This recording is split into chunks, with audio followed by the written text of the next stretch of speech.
వాళ్ళు లేవు అని. బైబిల్లో ప్రలోభాలు. బైబిల్లో ఏం ప్రలోభాలు ఉన్నాయి? బైబిల్లో సత్యం ఉంది. బైబిల్లో సత్యం ఉంది కాబట్టి ప్రపంచం అంతా వెళ్ళింది. మరి బైబిల్లో సత్యం లేకపోతే ప్రపంచం అంతా ఎలాగెళ్తా?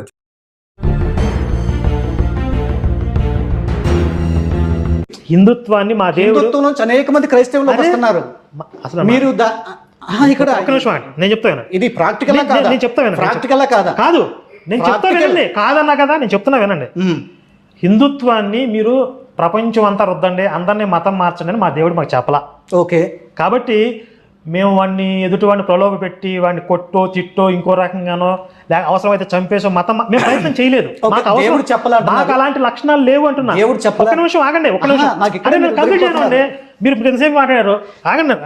ఇంకొకటి, సరే మీరు 2000 సంవత్సరాల నుంచి భారతదేశంలో ఎంతమందిని, మహా అయితే 10 కోట్ల మందిని, ఇప్పుడు ప్రజెంట్ ఉన్న ఒక 10% మంది క్రైస్తవులు అనుకుంటే ఓవరాల్గా